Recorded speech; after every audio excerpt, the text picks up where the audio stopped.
Bismillahirrahmanirrahim. Assalamualaikum warahmatullahi wabarakatuh. Alhamdulillah, wassalatu wassalamu ala rasulillah wa ala alihi wa sahbihi wa man wala wa ba'd. Saudara-saudariku, Alhamdulillah kita berjumpa kembali dalam channel YouTube ini yang memang dikhususkan untuk kita bisa berinteraksi dengan ringkas, terkhusus terkait dengan diskusi kita seputar persoalan-persoalan aktual yang mungkin bisa kita diskusikan dan kita share bersama. Alhamdulillah, semoga Allah Subhanahu wa taala senantiasa memberikan kesehatan pada kita dan tentunya semoga Allah senantiasa membimbing hidup kita agar lebih baik dari hari-hari sebelumnya. Baik, kita akan coba teruskan edisi kali ini untuk melihat apa yang teman-teman tuliskan di laman YouTube kita, yang tentunya saya diberikan informasi oleh teman-teman staff yang kita bisa coba teliti dan mungkin jawab apa yang bisa kita sampaikan. Bismillah. Oh, ini Ustadz, bagaimana cara mengajukan pertanyaan online? Ya, caranya ajukan. Saya sampaikan untuk online ini ada dua media. Yang pertama, Anda bisa masuk ke quantumakhir.com itu ya, yang ada di situ kolom terkait dengan pertanyaan. Anda bisa masukkan ke situ, nanti akan dihimpun oleh adminnya, kurang lebih nanti dijadikan seperti ini. Nah, ini ada ya, nanti dituliskan seperti ini, nanti ada berapa yang masuk, terus kita rapikan, baru kemudian kita diskusikan. Yang bisa saya jawab, yang tak mampu saya jawab, saya tanyakan pada guru-guru, atau mungkin nanti saya referensikan pada guru-guru lain yang mungkin bisa menjawab. Kemudian yang kedua, di sesi tertentu mungkin ada yang seperti ini, teman-teman bisa cantumkan juga di kolom komentar, mungkin khusus untuk pertanyaan, question and answer. Nanti kita lihat yang mungkin kita bisa perhatikan satu-satu, ada pertanyaan, mungkin ada dari admin bisa menyampaikan, insya Allah kita bisa jawab satu persatu yang sekiranya bisa mampu kita dapatkan dan kita jawab. Ya, kurang lebih demikian. Allah Ta'ala a'lam bishawab. Kita lihat yang lain. Semoga kita dan Ustaz sehat di dunia dan bertemu di surga kelak, amin, insya Allah. Ya, semoga Allah berkehendak, semua berdasarkan kehendak Allah Subhanahu wa Ta'ala. Kita tidak bisa menentukan apakah kita akan ke surga atau ke neraka, wallahu a'lam, Allah yang tahu. Kita hanya dituntut untuk berikhtiar. Tapi ada dua syaratnya dalam Al-Quran. Ya, di Al-Quran surah kedua Al-Baqarah ayat 25, Allah berjanji dengan mengatakan, وَبَشِّرِ الَّذِينَ آمَنُوا وَعَمِلُوا الصَّالِحَاتِ أَنَّ لَهُمْ جَنَّاتٍ تَجْرِي مِنْ تَحْتِهَا الْأَنْهَارُ.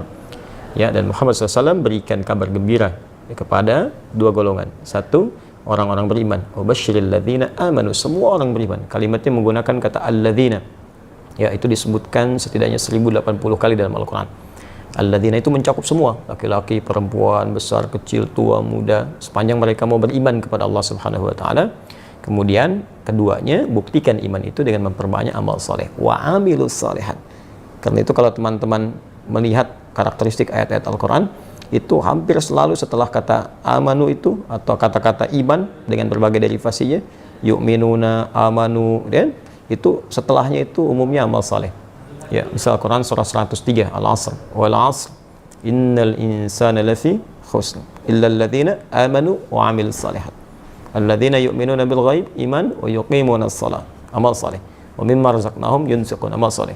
Ya ayyuhalladzina amanu, iman, kutiba alaikumus shiyam. Ya, itu amal saleh, puasa. Nah, jadi kalau kita berharap Allah memberikan kasih sayangnya untuk bisa memasukkan kita ke surga, maka jadi insan beriman, kemudian jadikan iman kita itu bisa membimbing kita untuk berbuat, mengumpulkan banyak amal saleh. Ya, Al-Quran berikan detail salat. Ya, perbanyak, bukan cuma fardunya. Ya, tapi tambah sunnahnya. Ya, kalau cuma fardu, anak kecil juga yang belajar fardu juga, tambah dengan sunnahnya. Ya, bahkan ada nanti beberapa hadis-hadis Nabi SAW memberikan keistimewaan-keistimewaan. Ada penghuni surga yang dibuatkan satu rumah di surga karena membiasakan salat sunnah 12 rakaat. Ya, man shalla 12 raka'atan, siapa yang menunaikan salat 12 rakaat fi yaumin wa lailatin, dari mulai pagi sampai dengan malamnya. Ya, arba'an qabla dhuhri, 4 rakaat sebelum zuhur, rakataini ba'daha, 2 rakaat setelahnya, rakataini ba'dal maghrib, 2 rakaat setelah maghrib, rakataini ba'dal isya, 2 rakaat setelah isya, rakataini qabla subhi, 2 rakaat sebelum subuh. Jumlahnya 12. Sebelum subuh 2 rakaat, sebelum zuhur 4 rakaat, 6, setelah zuhur 2 rakaat, 8, setelah maghrib 2 rakaat, 10, setelah isya 2 rakaat, 12. Bunyalahu bihinna baitun fil jannah. Maka Allah akan bangunkan baginya satu rumah di surga. Masya Allah. Ya. Nah, jadi Itu ikhtiar kita, usaha kita, perbanyak amal saleh, puasa tambah puasa sunnah, baca Al-Quran dengan baik. Adapun persoalan ke surga atau tidak, Allah yang tentukan. Karena itu dalam setiap kesempatan kita selalu berdoa, bahkan terkadang kami saling mendoakan. Saya mendoakan orang lain mungkin mendoakan kita juga, dan selalu ditutup dengan kalimat insya Allah, jika Allah berkehendak dengan semua itu. Karena surga diraih dengan rahmat Allah Subhanahu wa Ta'ala, tidak dengan yang lainnya. Untuk mendapatkan rahmat itu kita berikhtiar lewat amal saleh. Ya, Allah Ta'ala a'lam bis-shawab. Coba kita lihat lagi. Mana lagi nih? Oh, ini sama dengan yang tadi ya. Ustadz, kalau mau mengajukan pertanyaan lewat online, ke channel mana Ustadz? Tadi sudah kita jawab ya. Baik. Ada lagi yang lain. Bolehkah kita mendoakan yang jelek-jelek kepada orang yang menyakiti kita Ustadz? Dan bolehkah kita bersyukur kepada Allah bila dikabulkan? Terima kasih sebelumnya. Apa yang mau didapat? ya, kita share satu aja ya. Dalam Al-Quran itu ada ayat di Al-Quran surah ketiga Ali Imran ayat 128 sampai 129. Ini saya berikan gambaran kisahnya dulu. Nabi SAW di awal masa dakwah itu kedatangan satu utusan ya, dan mengatakan bahwa satu desa tuh masyarakatnya masuk Islam. Senang Nabi, lalu minta orang-orang itu untuk dikirimkan dai untuk mengajar. Dikirim oleh Nabi 70 orang, dalam riwayat disebutkan kurang lebih 70 orang penghafal Quran ya, ahli Quran, orang-orang yang menguasai agama dengan baik pada masa itu ya, dengan kadar yang mungkin didapatkan pada saat itu. Dikirimkan secara singkat, ketika sampai di sebuah distrik namanya Bi'ur Ma'unah ya, tiba-tiba ternyata orang-orang itu dianiaya, bahkan kemudian dieksekusi. Nah, Nabi mendapat kabar dari malaikat sedang menunaikan sholat. Ada beberapa versi riwayatnya, ada yang menyebutkan sedang sholat subuh, ada yang menyebutkan riwayatnya sebelum ruku, ada yang setelah ruku saat i'tidal, ada yang menyebutkan juga di sholat yang lain ya. Intinya informasi itu sampai kepada Nabi, dan Nabi mendoakan, ya Allahumma la'an kita, Allahumma adzibhum, ya Allah tolong laknat bani fulan ya, kemudian tolong hukum mereka dan seterusnya. Itu berlangsung selama sebulan.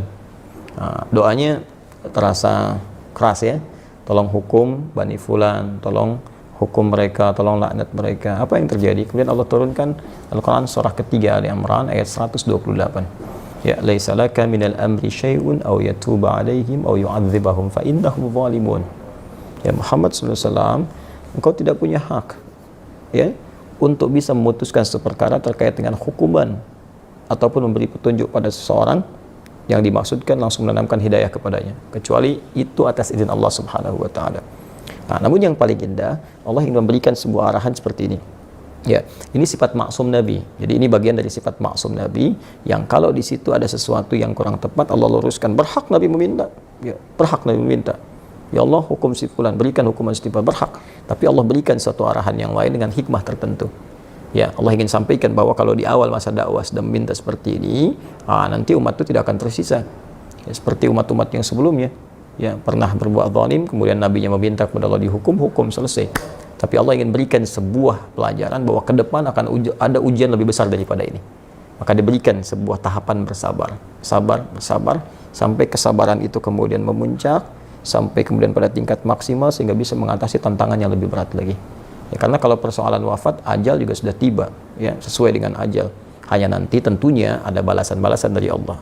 Ada yang karena tidak tahu, mungkin bisa dengan itu kemudian diberikan petunjuk untuk bertobat. Ada yang sengaja melakukan, Allah kirimkan kemudian hukuman, nanti akan turun kemudian hukuman-hukuman berikutnya. Bukan berarti pembuat kesalahan tidak kemudian diproses. Ya, bisa diproses dengan hukum yang berlaku, tapi ada mungkin golongan-golongan tertentu yang tidak tahu dan ikut-ikut di dalamnya. Bagaimana hukum seperti itu? Maka Allah turunkan tadi ayat. Setelah ayat itu turun, maka Nabi merubah doanya. Perhatikan doanya. Allahumma hdini fi man hadait, wa afini fi man afait, wa tawallani fi man tawallait, wa barik li fi ma atait. Ya. Kalau kita jamakkan, Allahumma hdina fi man hadait, wa afina fi man afait, wa tawallana fi man tawallait, wa barik lana fi ma atait, wa qina syarra ma qadait. Allahumma hdina fi man hadait, ya Allah, mohon berikan aku hidayah, berikan kami hidayah, dan tempatkan kami di tempat-tempat yang orang mendapat hidayah. Wa afina fi man afait, sehatkan kami ya Allah, dan tempatkan kami di tempat orang-orang yang sehat. Jadi, kalau Anda kerja di tempat orang sehat, Anda bertetangga dengan orang sehat, orang itu dapat hidayah, di kantor dapat hidayah, jadi baik orangnya. Wa tawallana fi man tawallait, palingkan kami dari apa yang Engkau tidak sukai, dan tempatkan kami di tempat-tempat orang-orang yang berpaling dari apa yang tidak Engkau sukai. Barik lana fima a'tait, berikan keberkahan pada kami ya Allah dari setiap pemberian-Mu. Ya indah. Wa qina syarra ma qadait, dan jauhkan kami dari segala keburukan ya Allah, segala keburukan yang mungkin kami dapatkan dalam kehidupan. Ya, Engkau telah tetapkan ini buruk, berikan kami kemampuan untuk menghindarinya. Jadi berubahlah ke arah doa-doa itu. Jadi baik, jadi baik, jadi baik. Itu yang telah kemudian dikenal dengan doa kunut. Ya, berarti permintaan pada segala hal yang bernilai ketaatan kepada Allah yang sifatnya baik-baik.